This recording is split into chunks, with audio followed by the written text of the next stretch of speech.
जय हिंद। आप देख रहे हैं प्रकाशन उत्तराखंड। रात 9 बजे 9 खबर में आपका स्वागत है। देहरादून से आपके साथ मैं अनिल रावत। अगर आप उत्तराखंड की खबरों के लिए प्रकाशन उत्तराखंड से जुड़ना चाहते हैं तो वीडियो को लाइक करें, शेयर करें और चैनल को सब्सक्राइब जरूर करें।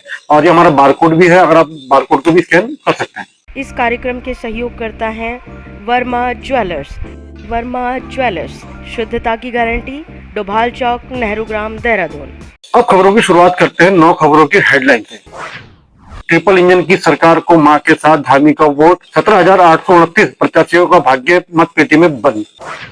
पहले चरण का मतदान हुआ संपन्न। दूसरे चरण के लिए 28 को होगा मतदान, 31 को होगी मतगणना।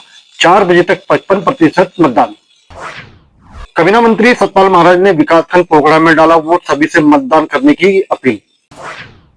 कैबिनेट मंत्री रेखा आर्य ने सोमेश्वर में किया मतदान, सभी से अपने मताधिकार का प्रयोग करने की अपील। त्रिस्तरीय पंचायत चुनाव में प्रवासी वोटर होंगे निर्णायक, कांग्रेस का दावा। प्रवासी वोटरों के आने जाने और खाने तक का प्रबंध कर रहे प्रत्याशी। 7,000 एकड़ सरकारी भूमि हुई लैंड जिहादियों से मुक्त, सीएम धामी ने किया philosophy and action of RSS for Hind Swaraj का लोकार्पण। घोड़े खच्चर चलाकर आईआईटी मद्रास तक पहुंचा अतुल, मुख्यमंत्री पुष्कर सिंह धामी ने फोन करके दी बधाई।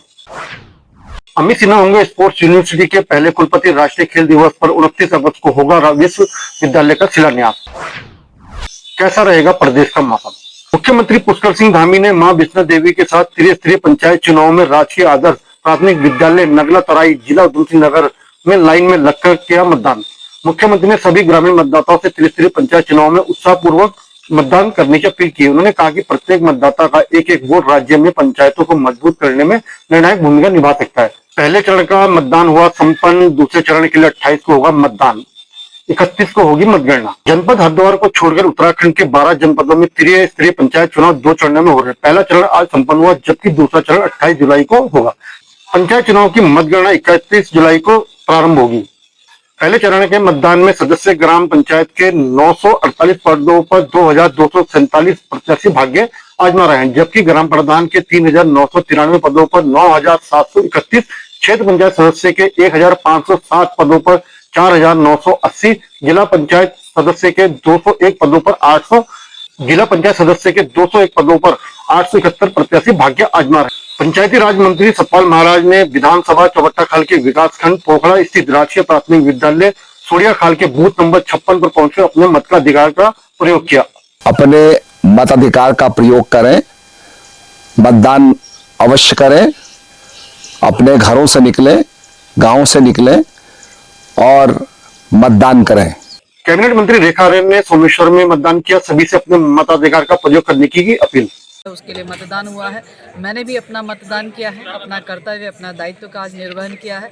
मैं अधिक से अधिक लोगों से कहूँगी कि आज जो प्रथम चरण में जिनका मतदान है वो निश्चित रूप से, चूँकि उन्होंने अपने प्रधान बनाने हैं, अपने बीडीसी बनाने हैं और अपने जिला पंचायत बनाने हैं और इन्हीं के माध्यम से एक ब्लॉक स्तरीय संस्था डेवलप होनी है, यानी कि ब्लॉक बनना है, उसी के माध्यम से जो है जिला पंचायत अध्यक्ष बनने हैं।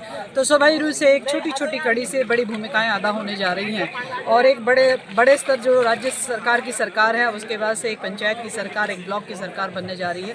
तो मैं बहुत शुभकामनाएं देती हूं जो प्रत्याशी उम्मीदवार आज जो इस चुनावी मैदान में उतरते हुए इस लोकतंत्र के उत्सव को मना रहे हैं। मैं अधिक से अधिक अपील करूंगी लोगों से कि वो इस उत्सव को जो है अपना मतदान करते हुए उसको भव्य और दिव्य बनाएं, ताकि जो है लोकतंत्र का जो ये महोत्सव है ये निश्चित रूप से तभी फलार्थ होगा जब हम मतदान में मत प्रकट करते हुए एक सही व्यक्ति को अपने, चाहे वो ब्लॉक स्तर पर पहुंचाने का काम करे, चाहे जिला स्तर पर पहुंचाने का काम करे, चाहे ग्राम प्रधान बनाने का काम करे, क्योंकि उसी के आगे जो है हमारे विकास कार्य के रास्ते प्रशस्त होते हैं।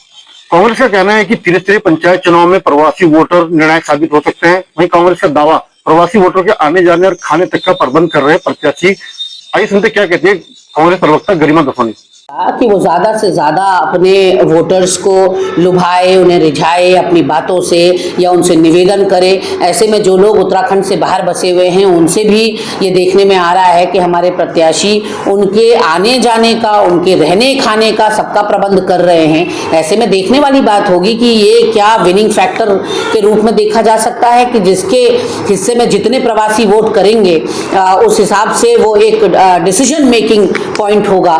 मुख्यमंत्री पुष्कर सिंह धामी ने philosophy and action of RSS for Hind Swaraj का लोकार्पण करते हुए कहा कि 7,000 एकड़ सरकारी भूमि लैंड जिहादियों से मुक्त हुई है। कहा, राष्ट्रीय सेवक संघ राष्ट्र निर्माण के लिए समर्पित एक अनुशासित और आध्यात्मिक चेतना से ओतप्रोत संगठन।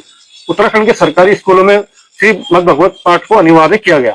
राज्य में लैंड जिहाद पर कड़े कार्रवाई करते हुए 7,000 एकड़ से अधिक सरकारी लैंड को लैंड जिहादियों से मुक्त कराया गया। 200 से अधिक अवैध मदरसों को सील करने के साथ ही 500 से अधिक अवैध संरचनाओं को हटाया गया। ऑपरेशन काल नेमी के तहत हो रही पाखंडी और विधर्मियों पर कड़ी कार्रवाई। मुख्यमंत्री पुष्कर सिंह धामी ने रुद्रप्रयाग निवासी अतुल के IIT मद्रास में चयन होने पर उनको फोन पर शुभकामनाएं दी। बता दें कि अतुल केदारनाथ में घोड़े खच्चर चलाकर अपनी पढ़ाई का खर्च निकाला। इसके साथ ही अपनी मेहनत और संघर्ष की बदौलत उनका चयन IIT मद्रास में हुआ। हाँ, बहुत बहुत मेरी तरफ से बहुत बधाई हुई, शुभकामनाएं आपको। बहुत अच्छा, और है आपने तो बहुत अच्छा अपनी मेहनत से जो है लोगों को बहुत प्रेरित किया आपने, और कि सामान्य स्थितियों में और सामान्य परिस्थितियों में भी एक व्यक्ति अगर मेहनत करे, परिश्रम करे और संकल्प लेकर जो है काम करे तो कोई चीज़ असंभव नहीं है ना। बहुत हमारे सब उत्तराखंड के लोगों के लिए, अन्य लोगों के लिए आप बहुत प्रेरणा के स्रोत हो। मेरी बहुत शुभकामनाएं, और हमेशा हम लोग सब लोग आपके साथ हैं। उत्तराखंड में स्पोर्ट्स यूनिवर्सिटी स्थापित करने की दिशा में एक और महत्वपूर्ण कदम बढ़ाते हुए प्रदेश सरकार ने विश्वविद्यालय के पहले कुलपति और कुल सचिव की नियुक्ति कर दी है। साथ ही खेल मंत्री रेखा आर्य ने विश्वविद्यालय स्थापना के काम में तेजी लाने के भी निर्देश दिए। फिलहाल विशेष प्रमुख खेल सचिव अमित सिन्हा कुलपति, जबकि खेल निदेशक आशीष चौहान कुल सचिव पद की जिम्मेदारी संभालेंगे। इसके अलावा खेल निदेशालय के वित्त अधिकारी VN पांडे को विश्वविद्यालय के वित्त नियंत्रक का जिम्मा सौंपा गया है। अंत में कैसा रहेगा प्रदेश का मौसम? मौसम विभाग के अनुसार उत्तराखंड राज्य के बागेश्वर जनपद के अनेक स्थानों में तथा 6 जनपदों के कुछ स्थानों पर हल्की से मध्यम वर्षा हो सकती है। चेतावनी जारी करते हुए मौसम विभाग ने कहा कि देहरादून, नैनीताल, बागेश्वर जनपदों में कहीं कहीं भारी से भारी वर्षा भी होने की संभावना है। बात करें अगर देहरादून की, तो आंशिक रूप से लेकर आमतौर पर बादल छा रहेंगे। हल्की से मध्यम वर्षा, गर्जन के साथ बौछार के 1 या 2 दौर होने की संभावना है। अधिकतम तापमान 33 डिग्री रहने की संभावना है। धन्यवाद।